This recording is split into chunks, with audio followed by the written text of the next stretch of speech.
We'd like to now begin International Online Symposium, Progress and Challenges toward Eliminating IUU Fishing and Harmful Fisheries, Subsidies, and Achieving Sustainable Fisheries. I certainly welcome your participation. First, I'd like to invite Dr. Hide Sakaguchi, President of Ocean Policy Research Institute of Sasakawa Peace Foundation, extend your opening remark. Good evening. Thank you very much indeed for your sharing with us with this international symposium, Progress and Challenges toward Eliminating IUU Fishing and Harmful Fisheries, Subsidies, and Achieving Sustainable Fisheries. As you introduced, my name is Sakaguchi, President of the OPRI. And my name is similar to one of today's speakers, but we are not related. It's been only 3 months since I took the office of the president of this institute, but I have been pleased with having many opportunities with many of you at the various occasions. OPRI has been conducting practical research on blue economy. A sustainable fishery is an important policy issue for us. As the world population and demand for seafood has been on the rise as a source of protein, fisheries resources are being depleted. And the realization of sustainable fisheries is a very important and global challenge. And one factor that contributes to the depletion of fisheries resources is IUU fishing, illegal, unreported, and unregulated fishing. In fact, illegal and unreported fishing, IUU fishing, represent about 20% and also 50% in certain sea areas of the global catches. And they cause estimated economic loss of $10 to $23.5 billion annually a year.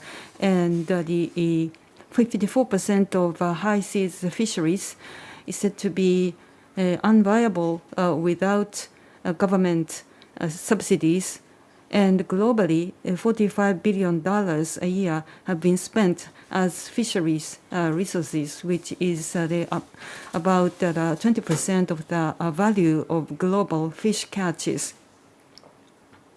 So IUU fishing itself and subsidies supported IUU fishing, that is harmful fisheries subsidies, should be eliminated. This is a very important international challenge to realize sustainable ocean and the sustainable fishery marine resources, as you are fully aware of.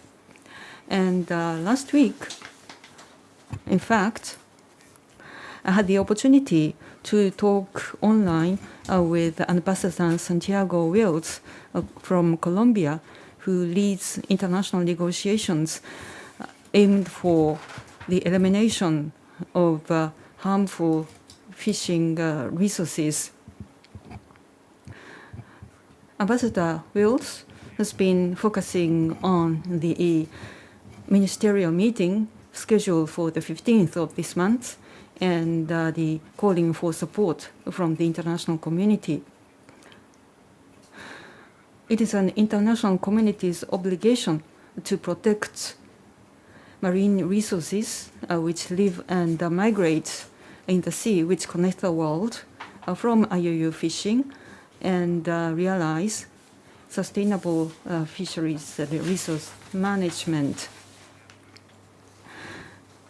Ambassador Wills reminds me again of the international community's expectations on Japan to play a leading role for this effort, as Japan is a maritime nation and the seafood is an important part of its diet.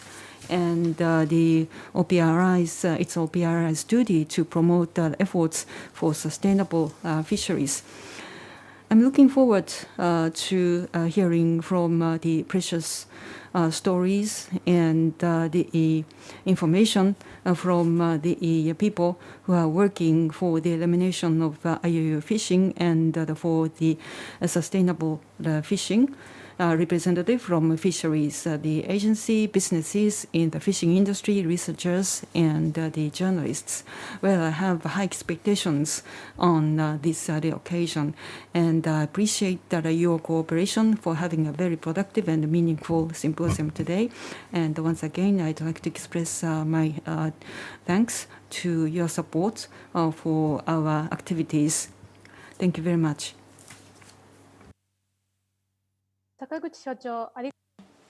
Thank you very much, Dr. Sakaguchi. From here on, I'd like to ask Sakanori Kobayashi to be the moderator for this program. Now over to you, Mr. Kobayashi. Good evening.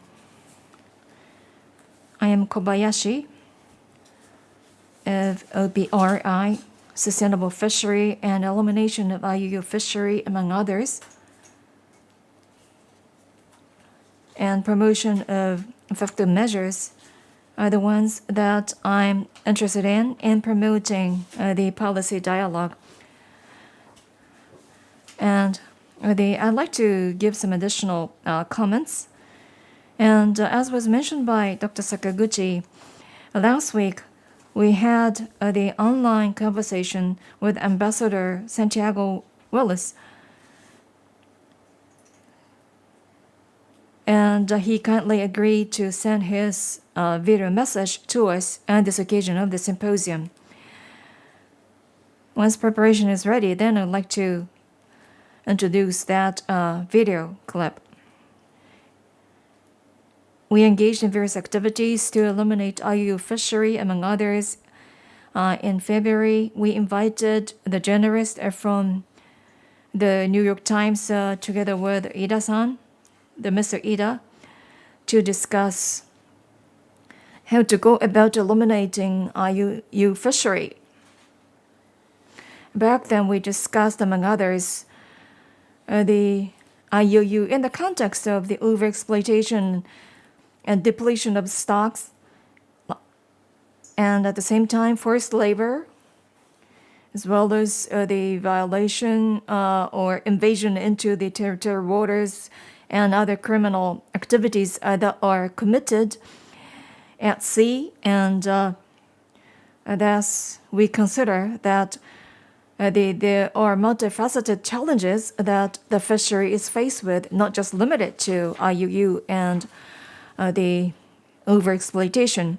Another point of interest is about IUU, which has to be tackled internationally jointly, and thus last year we organized a high-level panel on December the 3rd with the presence of Prime Minister Suga, Prime Minister of Norway, and President of Palau.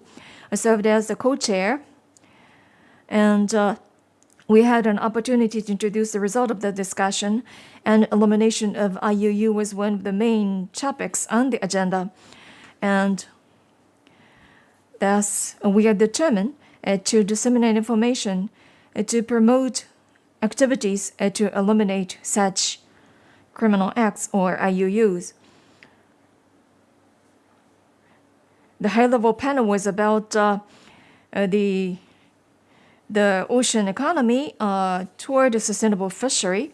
And as we have the advisory organization, we also participated in that the organization and discussion for elimination of IUU fishery and the harmful subsidy that leads to IUU. We are involved in various activities to eliminate those for the sustainable fishery. I understand that the preparation is ready, and therefore, now I'd like to introduce to you the message by the Ambassador Santiago Wills of the Colombia in Geneva, who is also the chair of the WTO Rule Negotiation Committee. It is a pleasure to share with you the message from him.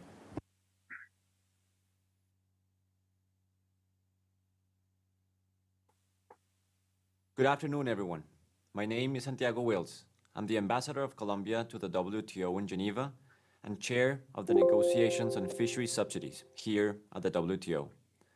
I would like to thank the Ocean Policy Research Institute of the Sasakawa Peace Foundation, particularly Dr. Hide Sakaguchi, president of the Ocean Policy Research Institute, and his colleagues for inviting me to deliver a message at the International Online Symposium, Progress and Challenges Toward Eliminating IUU Fishing and Harmful Fishing Subsidies and Achieving Sustainable Fisheries. Let me start by sharing some general remarks on subsidies and IUU fishing. According to academic research, about $35 billion of public money went into fishery subsidies in 2018. About 22 billion were classified as harmful because the subsidies went towards increasing catch capacity when nearly all stocks are already overfished or fished at full capacity. On IUU fishing, as you know, this is a term that covers a range of activities, and its meaning is set out in detail in the FAO's International Plan of Action to prevent, deter, and eliminate illegal, unreported, and unregulated fishing. But basically, it means breaking the law of the coastal state or regional fisheries management organization and not respecting the reporting requirements and regulations. I don't think any WTO member deliberately subsidizes IUU fishing, but equally, any vessel who is fishing illegally is unlikely to tell the authorities or report their catch. In fact, there are no reliable data on how big the problem of IUU fishing really is. Estimates vary from 10 to 23 million tons of illegal catch a year, or up to 20% of total annual catch. But the damage done by IUU fishing goes beyond the amount of fish illegally taken. It also means those who would prefer to fish legally have less incentives to do so. In any case, I think we can agree that IUU fishing is a big problem and it should not be subsidized. As you know, WTO negotiations on prohibiting fisheries subsidies have been going on for a long time, nearly 20 years, with several missed deadlines along the way. On the other hand, we have a very clear mandate from Sustainable Development Goal 14.6 in 2015 and the 11th WTO Ministerial Conference in 2017, which includes, among other things, to eliminate subsidies for IUU fishing. There are many reasons for slow progress, and particularly these last 18 months have been especially difficult given the COVID-19 pandemic. However, despite these problems, during the last year and a half, the negotiating group did manage to make substantial progress. This has been very encouraging. Next week, on the 15th of July, the WTO Director General has convened a ministerial level meeting to solely address these negotiations. And with the aim to help members move towards convergence, I have just recently introduced a revised draft text on 30 June. Everyone I talk to shares the same sense of urgency to reach a successful outcome, and all members have repeatedly underscored their commitment, particularly concerning prohibiting any subsidies to IUU fishing. In closing, I wish to highlight again that IUU fishing is one of the biggest threats to our oceans. When fishers use prohibited gear, fish unauthorized species, catch excessive quantities, fish out of season, misreport catch quantities, or operate in vulnerable and protected areas, their actions threaten the sustainability of fish and our ocean. I hope that this event will help forging the concerted actions to eliminate IUU fishing and harmful fisheries subsidies towards promoting sustainable fisheries for the present and future generations around the world. I wish you a great success and look forward to learning the outcome of this interesting and timely event. Thank you.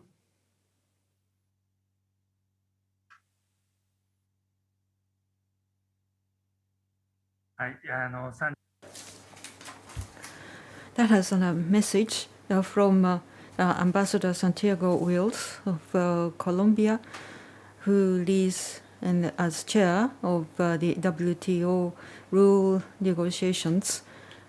On the 15th of this month, special ministerial meeting will be convened, which is expected to reach to a certain degree for the final conclusion of the negotiations toward the end of this year. And last year we had an interview with the Ambassador Wills, which will be later on posted on our website.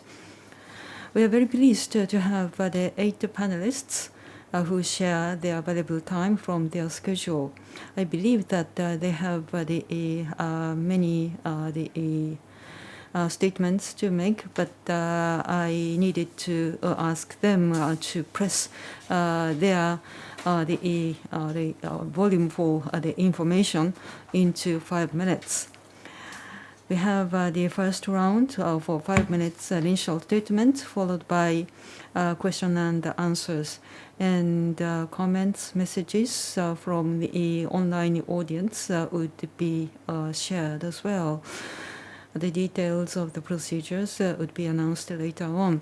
First, I'd like to invite Minako Takizawa, the Vice President of the Japan Association of Science and Technology Journalists. Ms. Takizawa is first with the ocean-related issues. As a journalist, she has the strong interest into the subject, IUU fishing and elimination of harmful fisheries and subsidies. From the journalist perspective, I believe that Ms. Takizawa is going to share the very important insight with us first. Thank you for your introduction. Good evening. I am Minako Takizawa. I'm a science and technology journalist.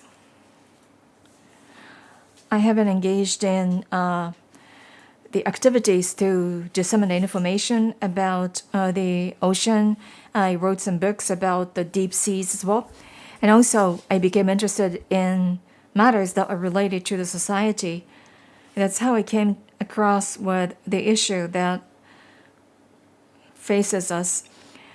This is a symposium on IUU elimination and harmful subsidy. Now I'd like to share with you some material.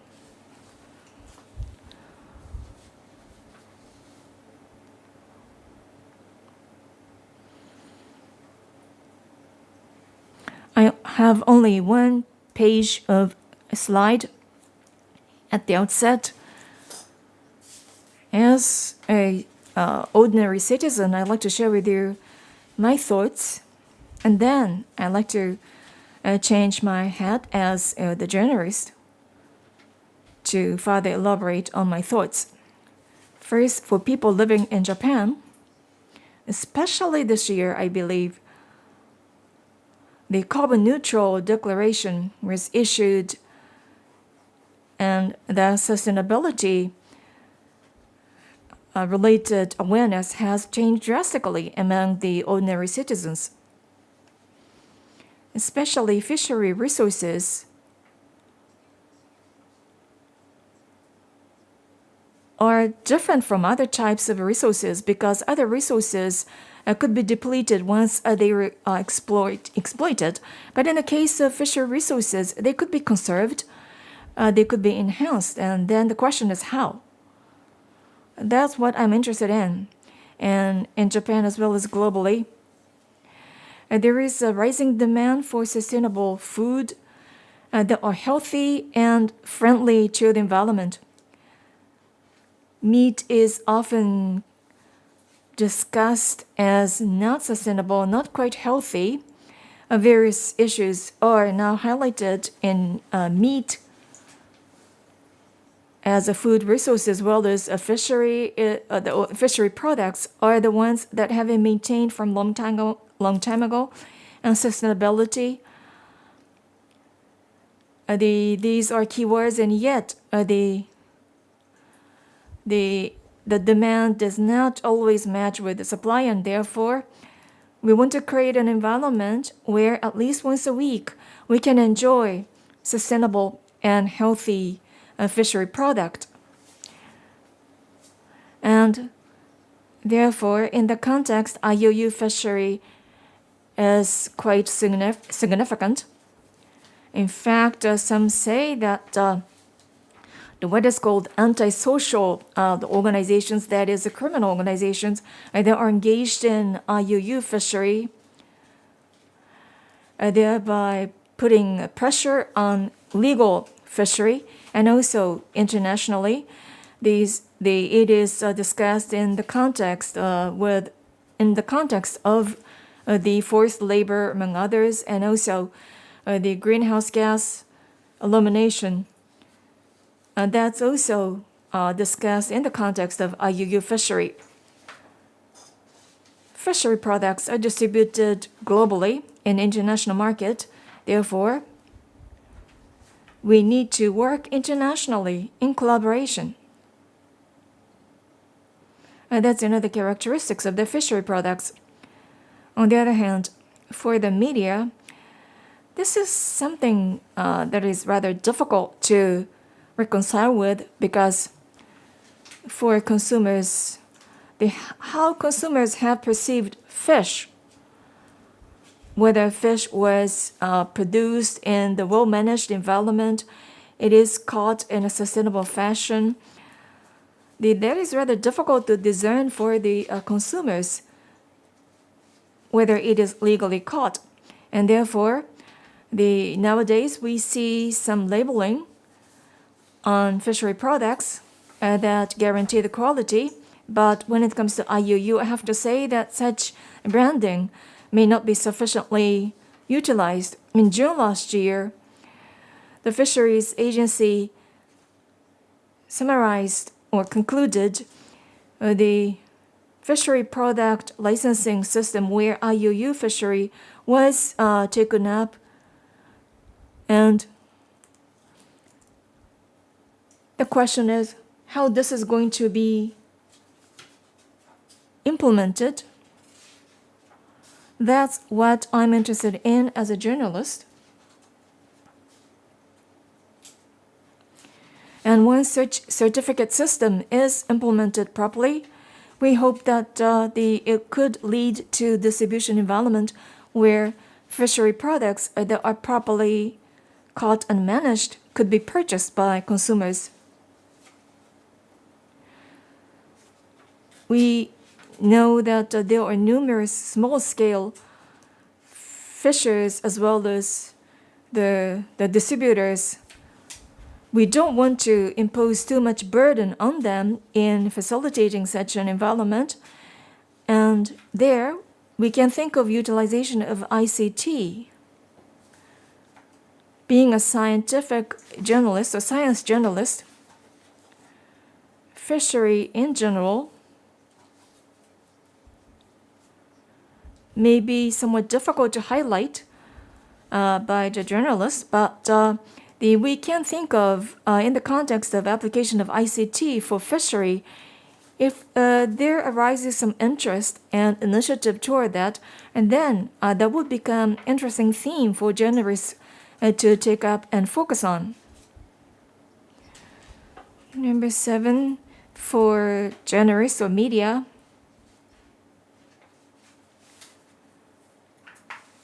anything that is related to science in one way or another is something that I need to be involved in. And turning my eyes to the environment within Japan, if you take a look at the TV programs, for instance, we see that due to the gourmet boom, there is the strong hope or the demand for the meat products, as well as catching the fishery products that are considered to be rare species, and yet sometimes as such are highlighted in such gourmet program.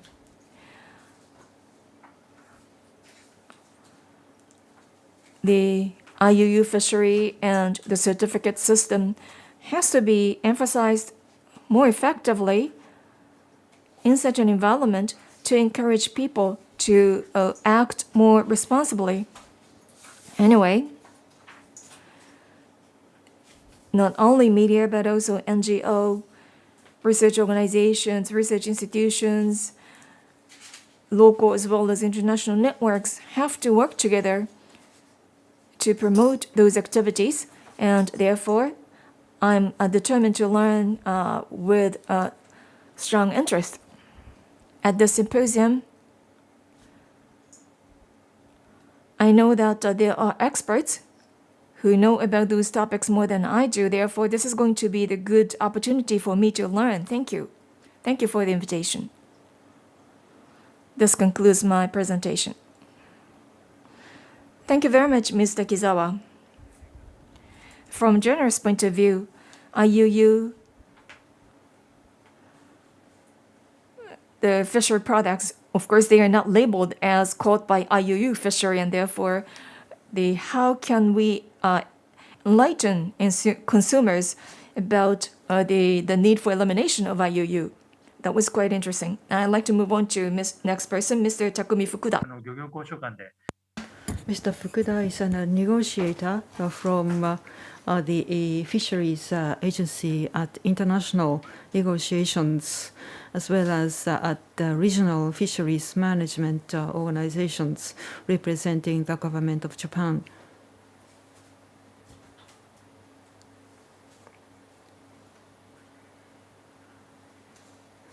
On IUU fishing and the elimination of the harmful fisheries resources, I hope that Mr. Fukuda will share with us the Fisheries Agency's effort. Thank you very much.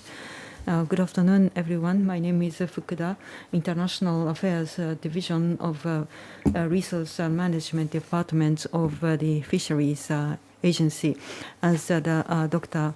Kobayashi introduced, we are I participate at the international negotiations to decide the rules for resources management. So from that perspective, I'd like to talk about IUU fishing and how the national organizations and the governments of the world are working to eliminate such a practice.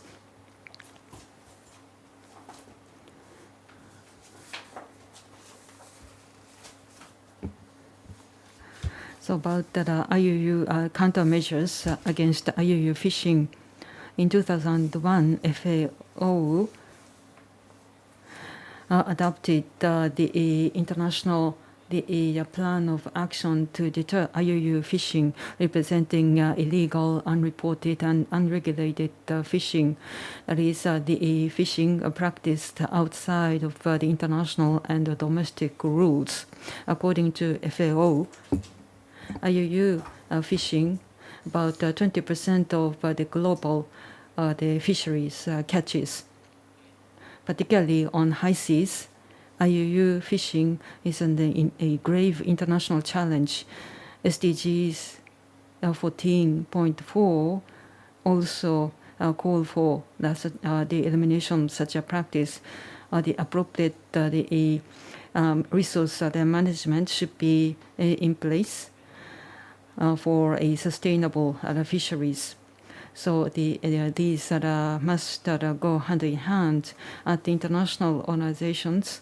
The resource management measures are introduced, and in order to combat the IUU fishing vessel lists are being produced to identify the IUU fishing boats, and also the catch certificate schemes are also being introduced, as well as the vessel inspection on high seas. And recently, in 2016, PMS the agreement of the FAO entered into effect in order to prohibit the illegal fishing. So Japan is a maritime nation, and also Japan represents the huge market for fisheries products. We are therefore implementing various measures these days. Recently, fisheries law was amended, and in order to introduce the more tighter, stringent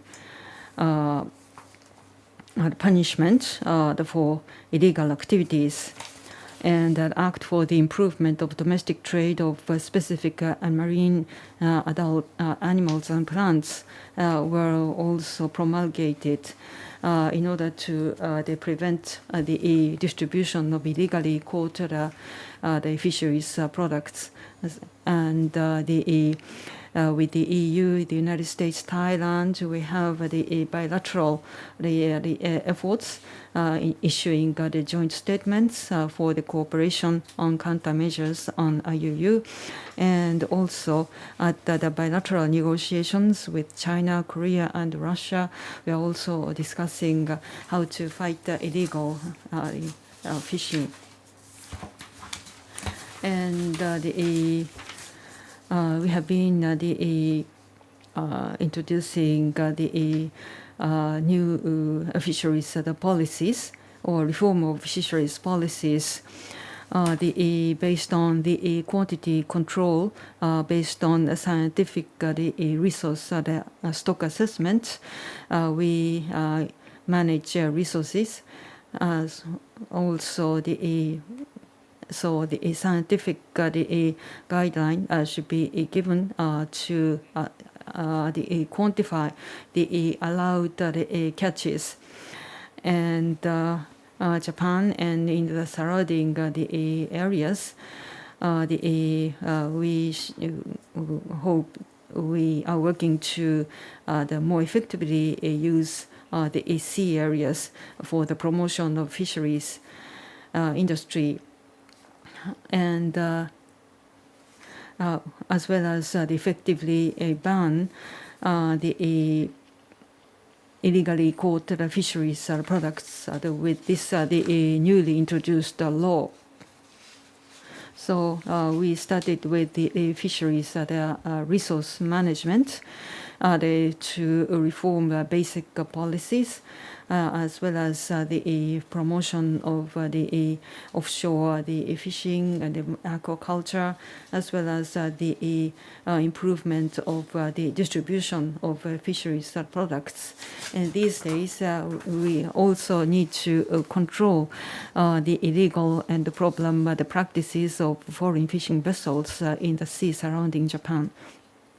As I said, this is the outline of the improvement of domestic trade of the specified marine plants and animals. The illegal and excess or the fish species which can be subject to illegal and the excess the fishing would be specified for control, and also the species which easily subject to IUU fishing in the global market would be the subject of the catch certificates at the time of the importation to Japan. And this is the outline of the WTO, the negotiations on fisheries subsidies. As the Ambassador Wills said, next week on the 15th of July, ministerial meeting will be held. Right now, the relevant countries are in the midst of negotiations for the ministerial meeting. I'm not directly involved with these negotiations, and negotiations are now underway. I'm not in a position to disclose what's going on right now, but deterring overcapacity and the overfishing through the ban or the control of the fisheries subsidies are the main focus of the negotiations that are now underway.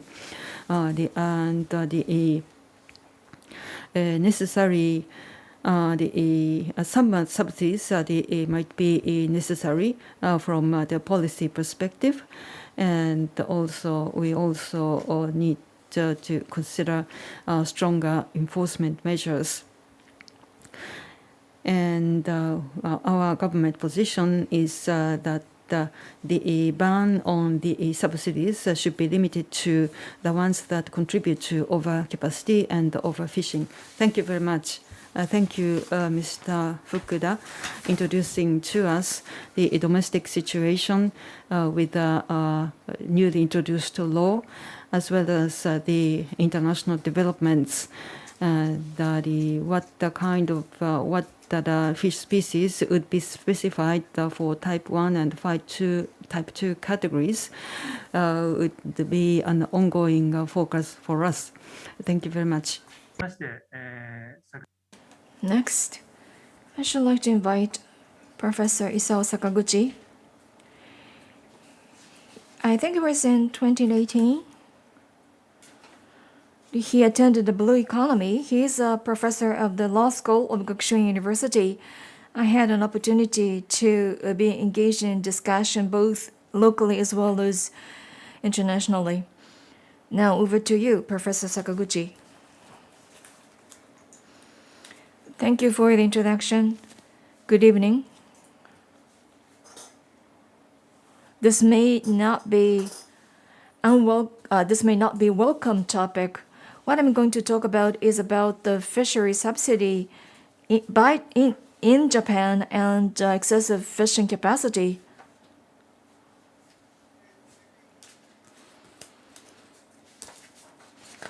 As a result of the regulation reform, we see a major progress. This was before the regulation reform. Unethical market condition, illegally caught fish distributed together with overcapacity. Scientists were silent. Therefore, the media, citizens, politicians, they were uninformed, and therefore they did not know why the fishery industry was declining with the lack of innovation in policies. And it was in 1986 that UNCLOS was adopted, and in Japan, the law to implement UNCLOS was introduced in Japan. 20 years passed, and no drastic measures were taken, and that's why the situation was somewhat unproductive. But now it is about to be changed thanks to regulation reform. But there is one point that seems to be overlooked. That's about the fishing capacity. On the left is about the environmental economists, the article by Yagi-san and Managi-san. That's about the capacity utilization when it's considered to be the optimal fishing. And the capacity utilization was actually a 0.072 to 0.197, meaning that there was 13.9 to 5 times more fishing capacity against the quota. And the right is about the plan of action by FAO, which also highlights the seriousness of excessive fishing capacity that results in overfishing, degradation of marine fisheries resources, decline of food production potential, and significant economic waste, and yet they are not much highlighted in domestic discussion. And yet, the scrapping vessels that was included in one of the provisions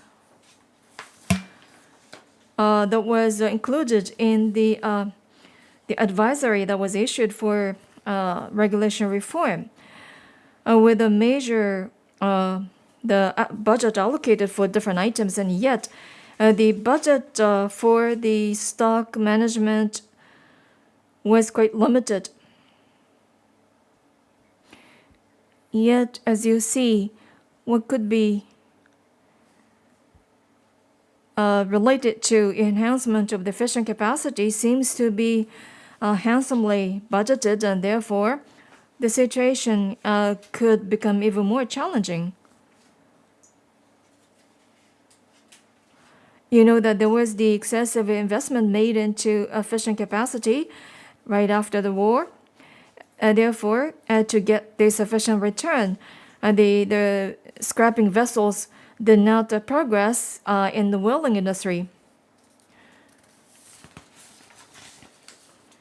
And in fact, 55% of the budget,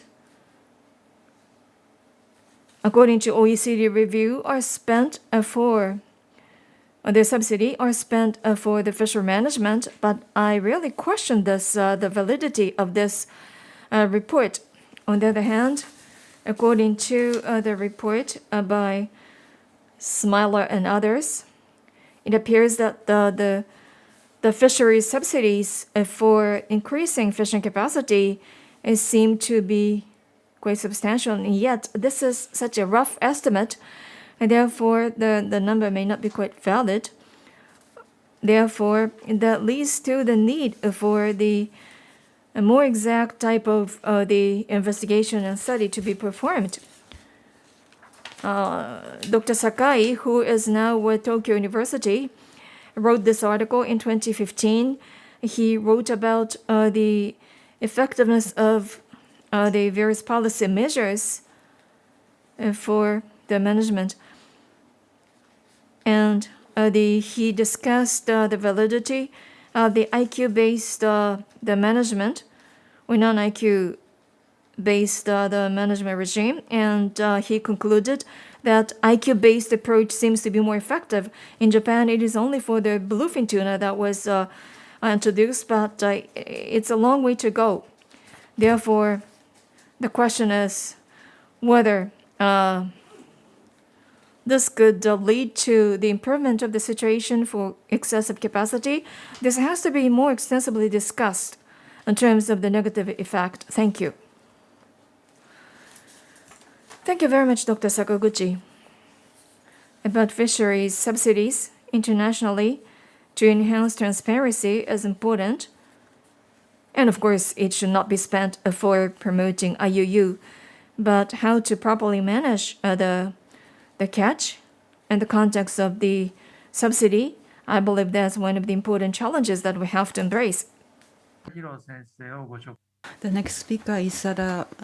Takahiro Matsui, professor or associate professor of Tokyo University of Marine Science and Technology, focusing on the economic impact of IUU fishing.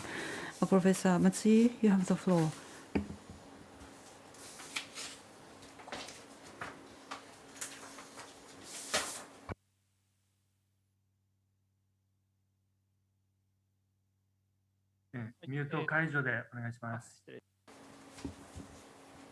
Thank you very much for your introduction. My name is Matsui of Tokyo University of Marine Science and Technology. I'm focusing on the economic impact on IUU fishing on Japan. Speakers already talk about the IUU fishing practices internationally as well as in Japan, but the scale is varied and it's practiced in Japan as well on various fish species.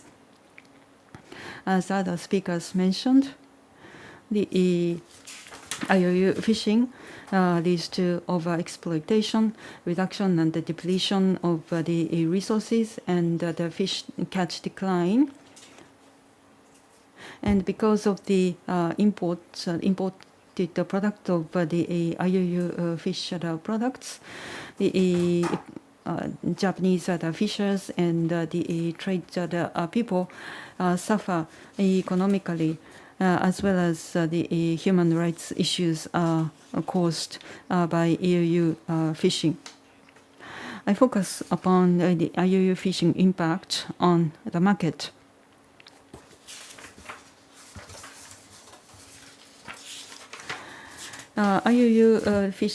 Researchers on IUU fishing most focus on the volume, catch volume, as well as their impact on the market. But that alone cannot clarify their impact on us, even though we would have more information about the percentage of IUU fishing amongst the total catch. If there is no IUU fishing practiced, then the fisheries product, the products from IUU-free fishing would have to go up. So that is the presumption of my research. The yellow shows the inverse demand function, showing the relations of between and the demand. If the supply goes up, then demand goes down, and vice versa. So non-IUU or the or legal products and IUU the fishing, meaning the illegally sourced products, the combined the forms the total the market volume. And the dotted area shows the products from IUU fishing. But what would be the direct impact? It's difficult to ascertain. If there is no IUU products available, if there is only non-IUU fishing products, then the price would have to go up, where the blue shows. So this difference is the negative economic impact caused by the imported IUU sourced fisheries products into Japan. So this is the calculation that we'd like to do, and this shows the methodology. So this marine policy carried the article showing the percentage of the fisheries products imported into Japan, estimate the suspected of the illegally sourced.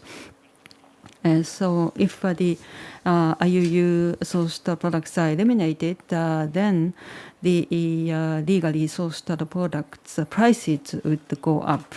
So we have a very detailed calculation model. So please refer to the thesis itself if you are interested, and I will introduce to you the result. And this is a more rough model covering the wider range of fish species. I'll show you the detail as well, but anyway, this is the conclusion of this research.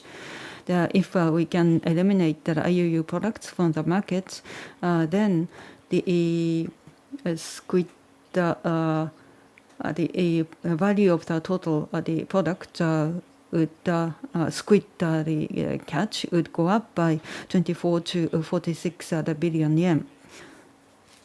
So I'm not going to the detail, but we need to deter IUU for economic purposes as well. ICT should be fully exploited, as well as the full implementation of the Act for the improvement of domestic trade of marine animals and the plants. So the price rise would be one impact, but it's really difficult to estimate how that would be reflected in the processing industry. Anyway, the negative impact for the processing the businesses should be covered financially. Thank you very much, Professor Matsui. It's very interesting to estimate the economic the value of the fishing market if we successfully eliminate the IUU sourced products, and the more detailed the analysis and studies would be necessary for policies. Thank you very much. Next speaker is Yoshiyuki Shige. He is the president of Japan Squid Fishery Association. Well, squid is one of the targeted species by IUU, especially in the Japan Sea. As we remember, several years ago, it was heavily reported about IUU fishery in operation targeting squid. Therefore, I'm looking forward to hearing from him about the reality of the IUU fishery surrounding squid fishery. Thank you very much. I'm Shige, president of the Japanese Squid Fisheries Association.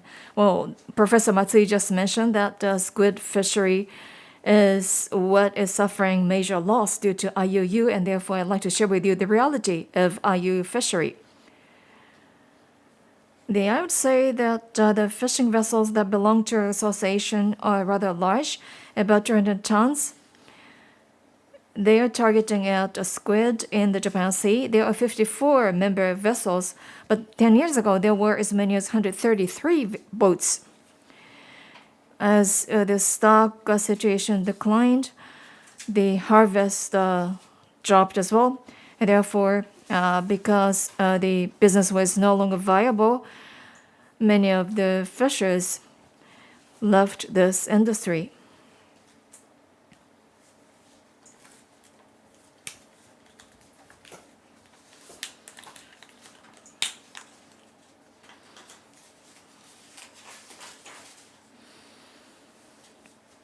Well, squid that is caught in the Japan Sea, and that is the Japanese common squid.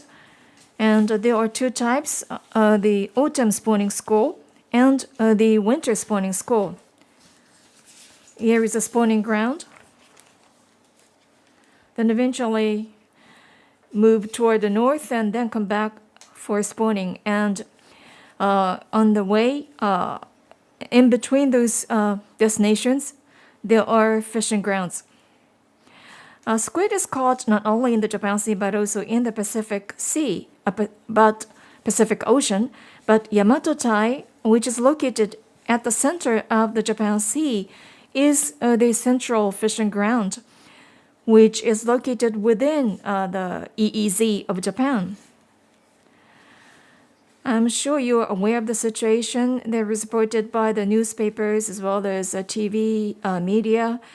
We see frequent visit by the wooden vessels from North Korea as well as Chinese fleet. And therefore, the Japan Coast Guard as well as Fisheries Agency are trying to remove them, but because of the number of or size of the fleet, that is so huge, and therefore they cannot be eliminated. And in fact, for the reason of the safety or security, we Japanese vessels are requested to leave the fishing ground, and therefore during the high season we cannot operate, result in frustration. As you see, the catch is declining constantly. 10 years ago, we used to catch more than 200,000 tons, but now recently it is only 50,000 tons. And in the Japan Sea alone, if you look at the catch by different countries, Japan, Korea, and China, and other IUU fishing fleet as well, you see that the harvest is declining so sharply. And we often hear that 700 to 800 fishing vessels from China are in operation, moving toward the north, coming into the waters of North Korea, according to the sighting by the South Korea. And they also come into the Yamato-tai to be engaged in illegal fishing. At least part of the fleet is in operation in Yamato Tai. Nowadays, the size of the fleet exceeds 1,000. And in the case of the North Korea, it has been anecdotally reported that they were in operation in the Yamato Tai since around 2015. But because it is North Korea, the situation was not quite the transparent or conclusive. But according to the international NPO, Global Fishing Watch, as you see, since around 2005, on the top of the bar graph, there is the 150,000 tons of assumed catch by China that is caught by IUU. And then within EEZ of Japan and Korea, which are licensed, you see that the harvest made by IUU is more than those legal operation by Japan and Korea.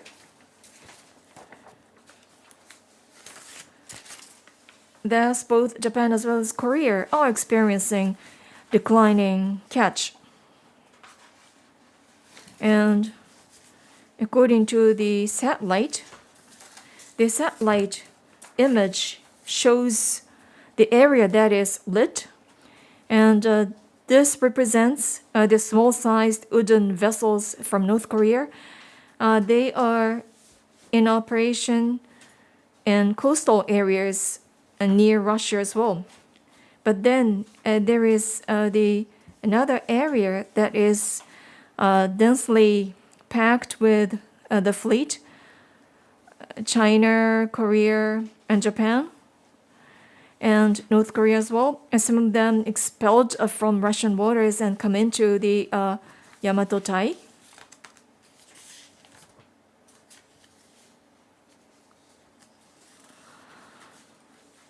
And of course, there are other factors for declining stock of the common squid, including environmental factors. But on top of that, there is the overexploitation by IUU from China, especially when the situation of the stock is so poor.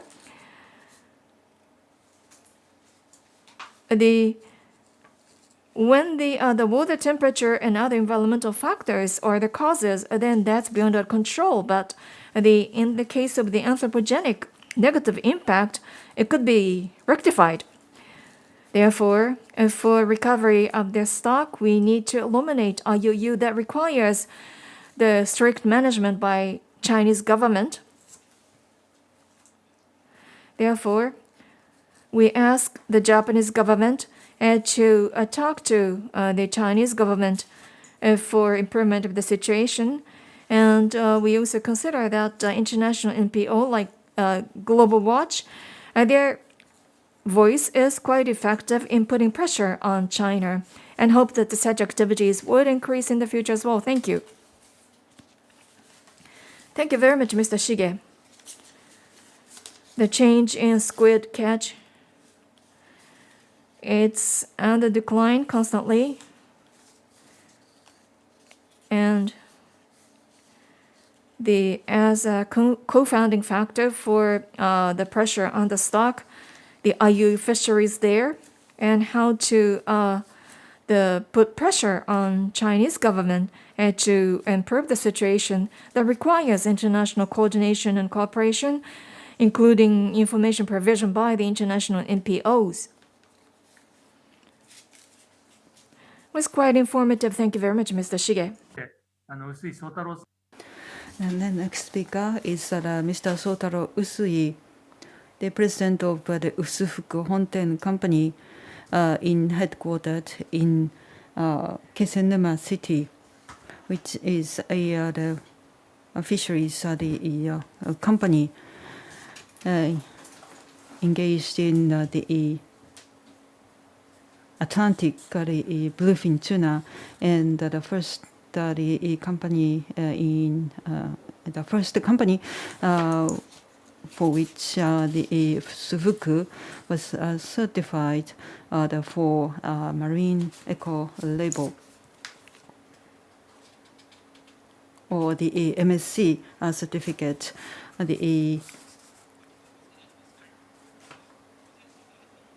Thank you very much.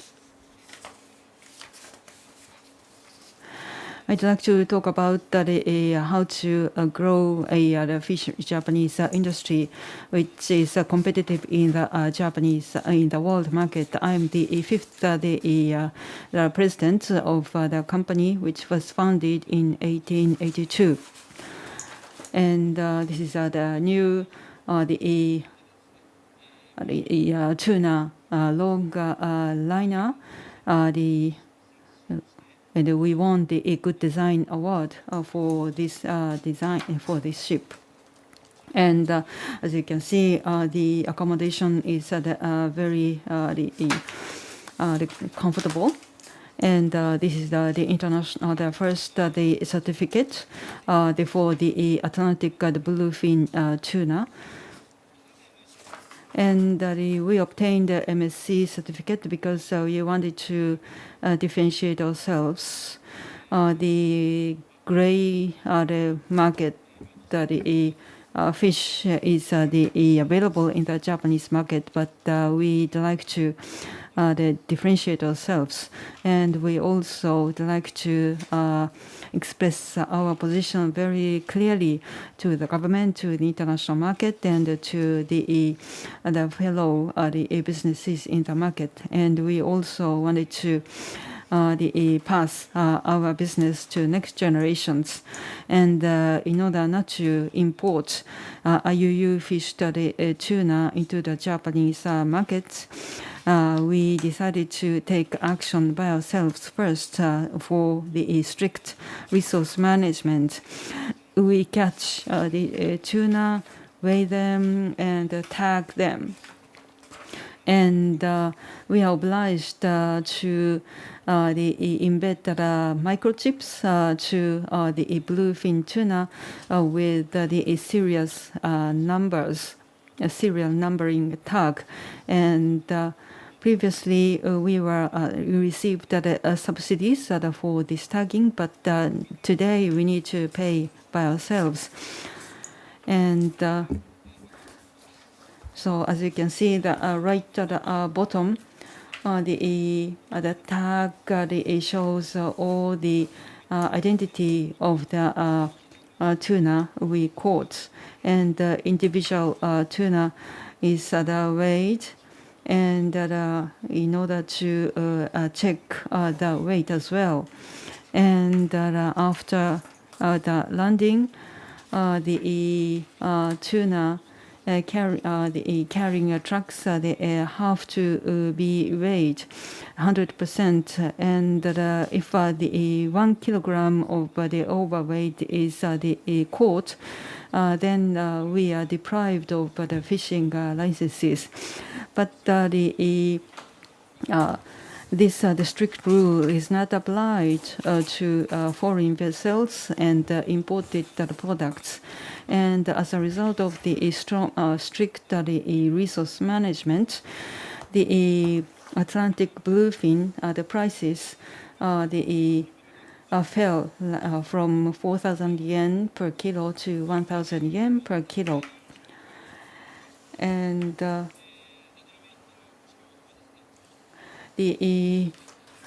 while we follow strict resource management, the other the floppy practices and the illegal practices are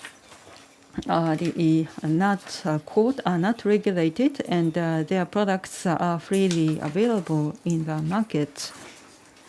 And we also introduce these measures in order to avoid bycatches. This cost us, but the IUU fishers don't practice any of these measures, and the fishing industry structure of Japan needs to be improved. We shouldn't blame the subsidies themselves. for the first time in 70 years, the Fisheries Act was amended last year, but the other laws and the regulations related to the fisheries industries have to be revised to keep up with the global standards. And the Radio Act and import-related acts remain intact despite the various changes in the Japanese economy. And the illegally sourced products are not prohibited to come into the Japanese market, and the Food Labeling Act needs to amended as well. Otherwise, before IUU fishers are eliminated, we honest fishers would go extinct. And the tuna is not the part of the specified the marine the animals to be regulated by a new law. This tuna should also be covered in order to rule out the IUU the tuna from the Japanese market. Thank you. Mr. Usui, thank you very much for very interesting talk with warm aspirations. And your message would also be communicated to the public, wider public, in Japanese as well as in English.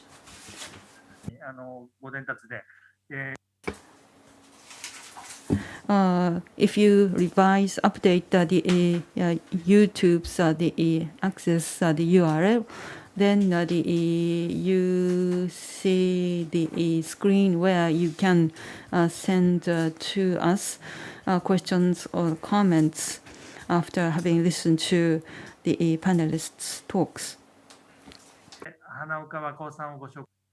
Next, Mr. Wakao Hanaoka from Seafood Legacy. He is a CEO.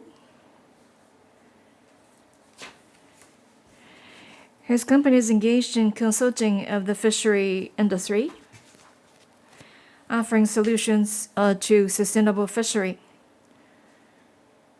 And also, he's a member of the fisheries agencies, committees, and working groups for the improvement of the trade of fishery products, among others. Now, Mr. Hanaoka, please.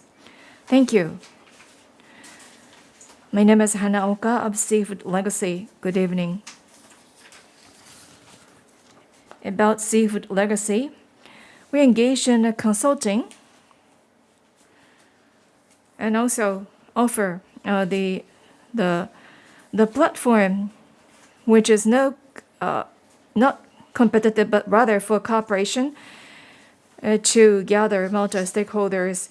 As you know, SDGs number 14, that is about the abundant ocean resources. And besides Seafood Legacy, I'm engaged in various activities in different organizations, including the citizens groups, as well as government-organized committees. And I'd like to share with you some activities that I'm engaged in.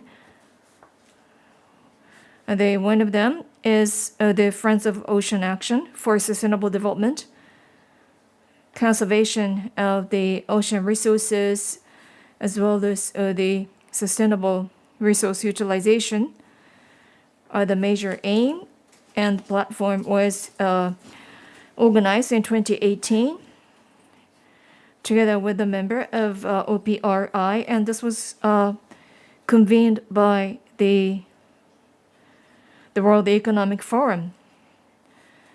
And various international conferences and meetings are convened where we discuss elimination of IUU as well as removal of the harmful subsidies, and also actions toward SDG 14. as has been already introduced, there is going to be the ministerial meeting of WTO on 15th of this month. I hope that there will be an agreement reached involving the government of Japan. And as the Fisheries Act was revised, given the explicitly mentioned the statement there, we hope that the TAC establishment as well as the fish resources management to prove accountability to the global community and to make sure that the subsidies are not used for IUU but for the promotion of the industry and for the betterment of the resources. Also, I belong to Anti-IUU Forum Japan. It's the NGO, the platform created by the NGOs and other expert groups. And also, I am a member of the Primary Industry Working Group under the auspices of the Cabinet Office. There we also discuss the threat of IUU and the need for the elimination of that. And also, I'm the member of the committee convened by the Fisheries Agency about specific initiatives that should be developed. We heard about the squid fishery earlier. That's taking place within Japanese waters.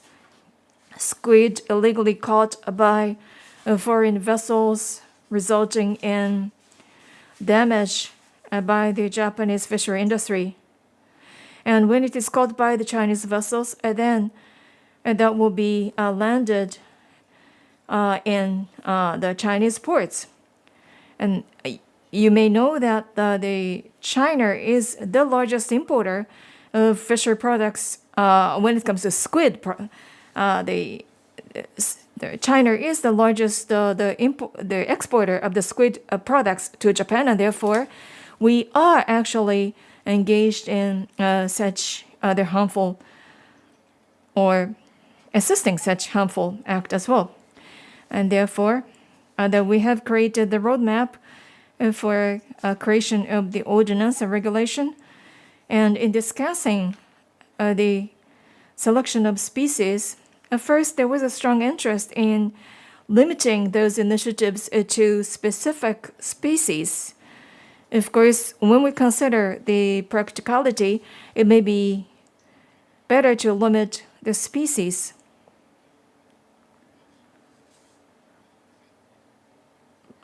And whereas in the case of the EU and the United States, the United States has identified 13 species for prohibiting the import of the fish caught by IUU fishery. And in the case of EU, all the species are included in the banned list. And also in the United States, we see the rising interest for including all the species. And you may know that those caught illegally eventually are directed toward the Japanese market. Therefore, eventually we also have to include all the species to eliminate the risk of importing the fish species caught by IUU. Of course, we cannot achieve that in a stretch, but at least we can take a step-by-step approach. And of course, waiting for the development of this system would take time, and therefore we have to consider what we can do in the private sector. For instance, procurement policy could be developed by the producer and supplier, as well as distributor, to ban the import of the fish and fishery products caught by IUU. And for that, the use of ICT, that will be essential. Digital transformation is going to be promoted in Japan with the introduction of the Digital Transformation Agency, and therefore, this could be turned to a major business opportunity But if we cannot successfully take advantage of that, then the fishery industry of Japan is destined to be extinguished. Thank you very much, Mr. Hanaoka. You talked about the way forward for the improvement of the trade and also compare the situation with EU and the United States. Last but not least, Mr. Tetsuji Ida, Kyodo News editorial board member, particularly versed with the ocean issues, IUU, fishing, and illegal practices. Thank you very much for taking time with us to join us. Thank you very much. Can you hear me? Thank you. Thank you for your invitation. In 1987, sustainability or the environmental issues became my major interest. IUU fishing by foreign fishing vessels have become a major issue for Japan, and I contributed the article for the IUU fishing, and I particularly cover the stories related to eel. As you are fully aware of, eel is a very important the fish resource for Japanese. But these days at convenience stores, the packed the eel the food the prompted the demand surge, and the Japanese eel has been identified as the endangered species, and all of the eel we eat originated from the glass eel taken from the wild, and the glass eel itself has been declining. All its resources have become almost depleted. So that's why not only Japanese eel but also American and European eels have all been designated as endangered species.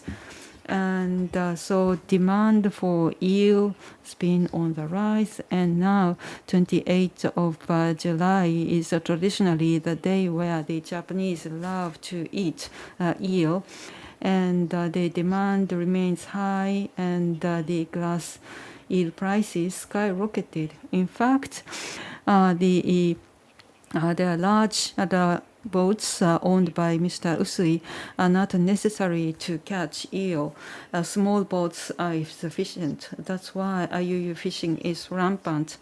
And according to every year, the Fisheries Agency receive their report of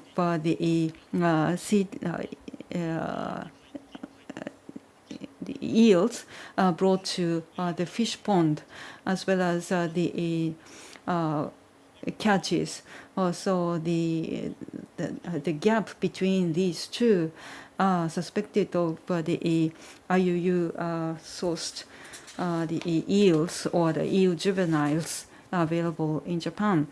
And we import large quantities of eels and the glass eels from China and Taiwan. But in 2007, Taiwan banned glass eel exports.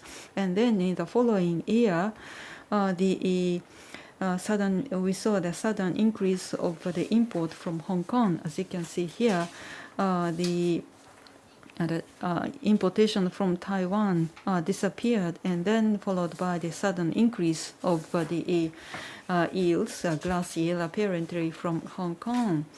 And as you can see here, the only 55.7 tons of the Japanese eels properly reported as catches, and so about 70% of the eels available in the Japanese market are suspected of the sourced by IUU fishing. So if we eat the eel 10 times, then 7 of them are IUU sourced. So this shows the seriousness of the problem in Japan, as reported by the IUCN as well.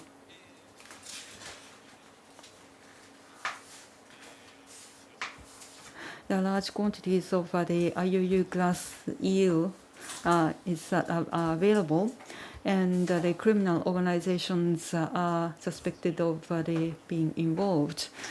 So the proper stock assessment would be necessary. So IUU fishing is exacerbating the eel crisis. But the problem is that the problem has been around for many years, and the business people and the fisheries agency officials. But so many renowned companies are involved, and about 70% of the eels available are illegally taken. So this is rather the exceptional situation in the Japanese market. Elimination of IUU fishing is therefore an urgent issue. So designation of eel as the species, target species of the new law is the first step, but the business people are strongly opposed to that. So that's why the abalone and the sea cucumbers are likely to be the only species designated by the new law to prevent illegally sourced seafood distribution. That would be a problem. And personally, I believe that tuna as well as the eels should be listed on the CITES A2 for international control. I have been talking about eels because other fish species are caught by IUU practices. About 2,000 cases of the illegal fishing practices have been caught by the fisheries agency every year, and everybody in the industry also know that the criminal organizations are profiting from IUU fishing. If this is left unattended, then the international reputation of the Japanese industry would be harmed. So tuna and eel and other fish species also have to be focused upon with strong measures in order to eliminate IUU fishing. Thank you. Mr. Ida, thank you very much. Talking about the problem of IUU fishing with example of eels. Time is running out, so I'd like to ask the questions for the panelists, taking about 1 minute. I cannot introduce all the questions that we have received, but the identification of the fish, the species to be protected by the Act for the Improvement of Domestic Trade of the Marine Animals and Plants. Mr. Hanaoka and others said that all species should be identified, and also, but if the specification is done, then a non-specified fish species would become the next target of IUU fishers. And if we enforce strongly, then the imports would simply increase in the Japanese market, according to some. So I'd like to invite your thoughts on these issues and the vessel management, vessel monitoring system, or VMS. There is another question about this. Of course, for distant water fishing, VMS is a must, but according to Mr. Ida, in the case of the eel seedling, then small other vessels in the coastal area would be enough for the seedling catch. Then how can we have the effective enforcement? Well, I think the nighttime light and other technology might be useful. And also the use of ICT was also mentioned by panelists. And, but the ICT use is rather limited amongst the Japanese fishers as far as I know about the prices. Professor Matsui mentioned that if IUU sourced fish products are eliminated, then the products generally would go up.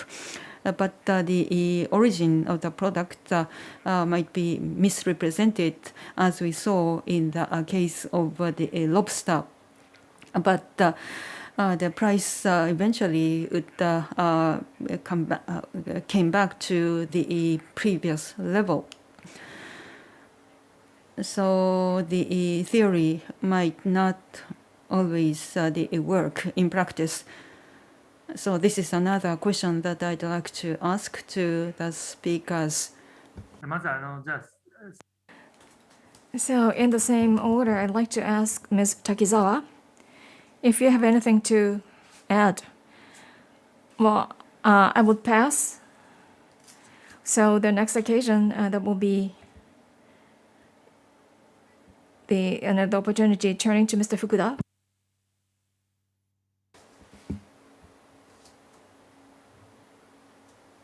Mr. Fukuda, are you with us? Mr. Fukuda, can you hear me? Yes, I'm sorry, I demuted myself. About the law for the domestic trade of specific marine products, at the Council, we collect the views from the relevant stakeholders in order to implement this law step by step. And as was mentioned, yes, toward the December, 2 fish species would be specified for the implementation of this ask.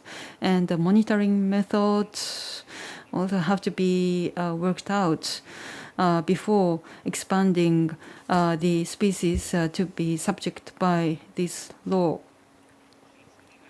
And about the poaching of glass eel, I think that in many cases, the vessels are not used at the coastline.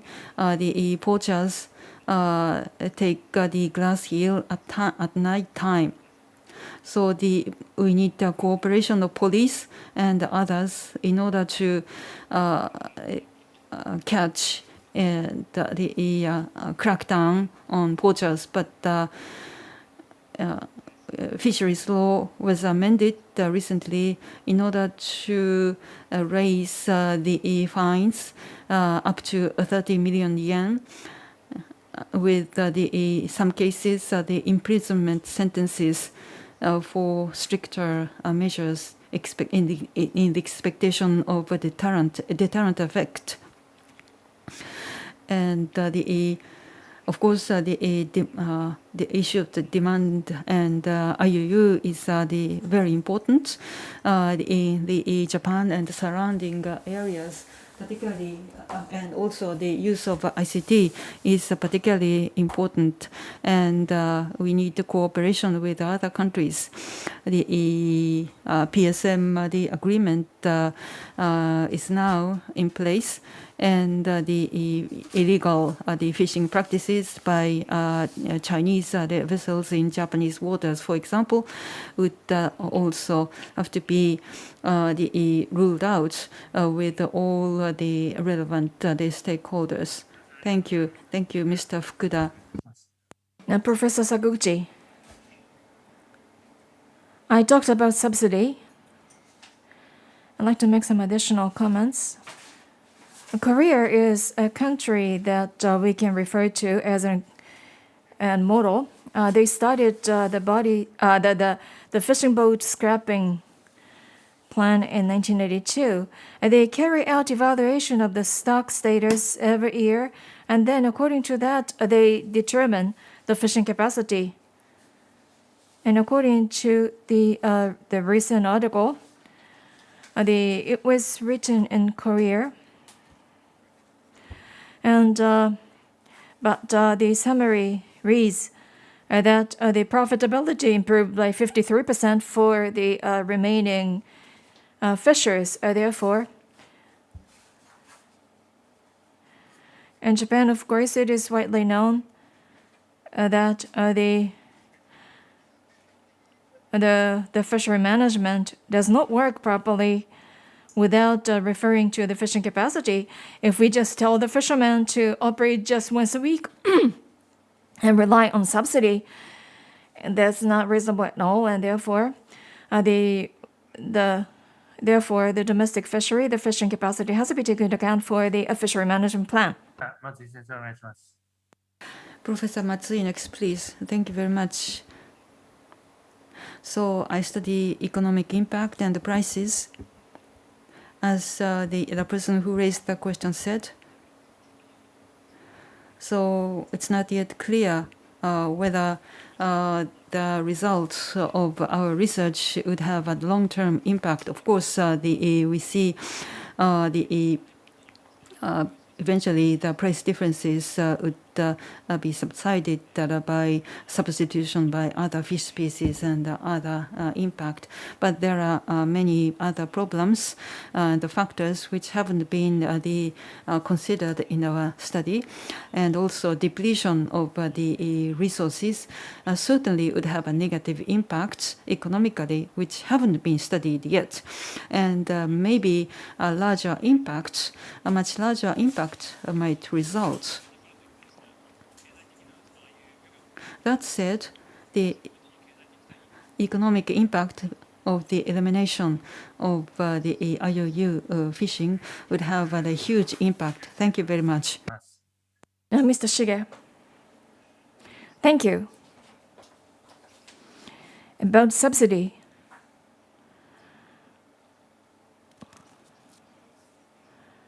Subsidy to support IUU, of course, it should be removed. But from fishermen's point of view, the IUU fishers, they're not controlled, not managed, and yet for the sake of the conservation, we are under strict regulation. The subsidy is reduced, well as IUU is left and controlled, and therefore the business continues to be viable. And so of course, we can talk about ideal, but what to do with the subsidy from practical and realistic point of view. Hope that you would also take into account whether the fishermen in Japan could survive or not. Thank you. 臼井さんお願いします。 Mr. Usui, please. As Mr. Shige said, IUU fishers are able to survive, but we honest fishers are dying. It's unacceptable. So I have two messages to make. In the United States and Europe, the tuna eliminated from these markets originated from China, taken by Chinese fishing boats, are allowed to come into Japan. These have to be the banned, and also not only we fishers, but also consumers and the people in the distribution company and the sellers should work together. We fishers are the ones who are caught if something happens, but all others have to work together. And thirdly, the act for the domestic trade, improvement of domestic trade, tuna haven't been specified. Illegally caught tuna coming into Japan in large amounts. Why? So these disingenuous the tuna traders are making huge profits. So apparently this law and Japanese regulations have very major loopholes. This is totally intolerable. Thank you very much. Mr. Hanaoka, I have some additional comment about target species. The strong resistance regarding glass eel. Well, this law is designed to protect the legal fishers and maintain the sustainability, and therefore I hope that you would also think about how this could be implemented instead of just opposing to it. As Mr. Usui just mentioned, we have to consider how we can cooperate with each other. If we just say that it doesn't work, so it is not profitable, well, it would not advance. To create this system for the fishery product distribution, well, this is something drastic, under the initiative of the Fisheries Agency, and therefore hope that we want to create the system that would function. So I turn to the industry as well as to the Fisheries Agency, hope that they would allocate sufficient capacity, including the budgetary resources, to establish the good working system within the Fisheries Agency. Mr. Fukuda mentioned about the step-by-step approach, but I hope that you would try the backcasting, starting from the goal of eliminating IUU. So that would be the reverse approach of a step-by-step approach. But I know in reality that cannot be applied, and therefore how we can change the reality. That's a discussion that we have to start, including creation of the roadmap. Thank you. 花子さん、ありがとうございます。それじゃあ、Thank you. Mr. Ida, please. I have many things that I'd like to say, but the measures to ban the IUU in Japan is very slack. And even though the port state control agreement have been signed by Japan, that is not hasn't been translated into effective measures in Japan. As Mr. Usui said, there are consumers, and the distribution industry is not regulated. So even though the new law is one step forward, this alone would be totally insufficient. So the laws and regulations that have to be tightened more. So the products eliminated from other markets are coming into Japan. So it's only natural that because we have very loose, lax laws, and port state measures or the legal basis of Japan for that measure have to be tightened immediately. And CITES have to be utilized more. The southern bluefin and bluefin tuna, and also the I think if you are opposed to the implementation of CITES, then that means that some illegal activities are involved. And the honest and strict compliance with the CITES should pay off through proper laws and regulations in Japan. So the loose the measures and the allowing dishonest practices should end. And about the subsidies, decarbonation means the phasing out of coal in the world, and what happens for the coal industry. So just transition is now called for. And some people may have unfairly negatively impacted by such a process. In order to eliminate that, just the transition is necessary. That applies for the elimination of the fisheries subsidies.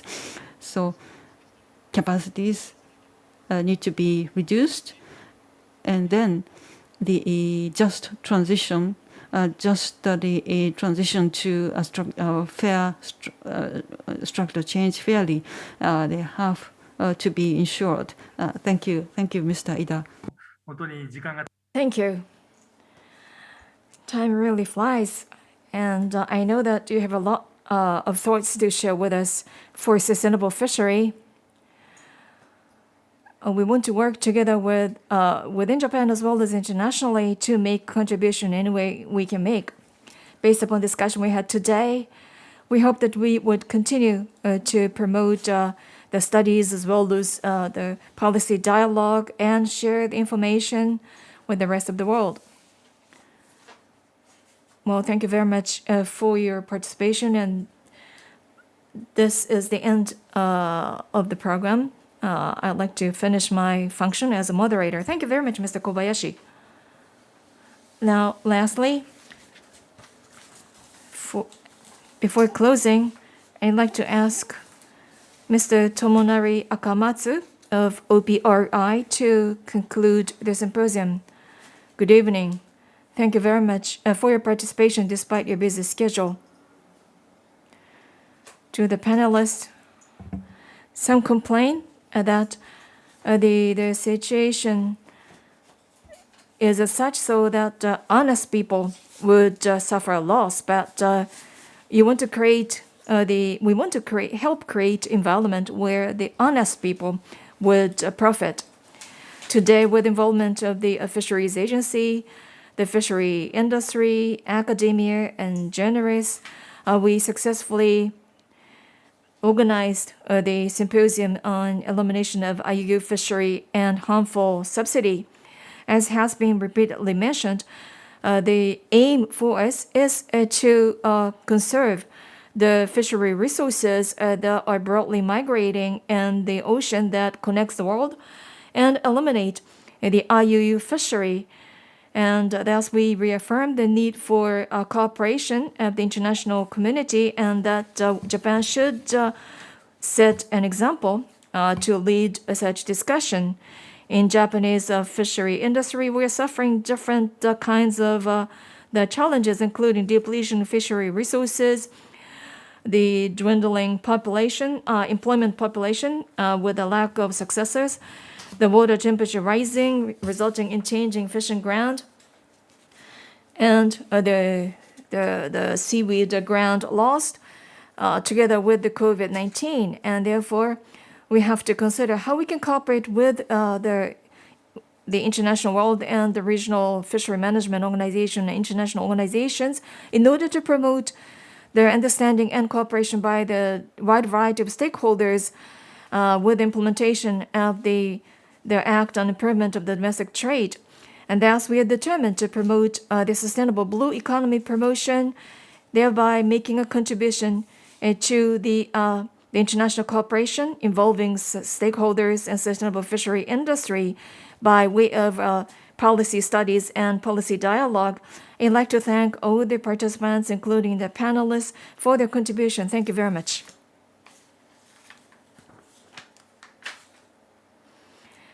Thank you very much, Mr. Akamatsu. This concludes the International Symposium on Progress and Challenges and toward the elimination of IUU fishery and harmful subsidy. The next, the forum will take place on Tuesday, July the 20th, about the maritime contamination from the observed from the yacht. Thank you for your participation.